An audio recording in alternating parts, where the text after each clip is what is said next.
আলহামদুলিল্লাহ, প্রিয় হাজিরিন, সম্মানিত উপস্থিত মুরব্বিয়ানে জাম,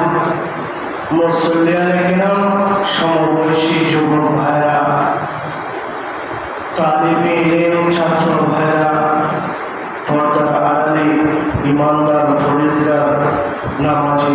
মা বোনেরা, মহান আল্লাহ পাক রব্বুল আলামিনের দরবারে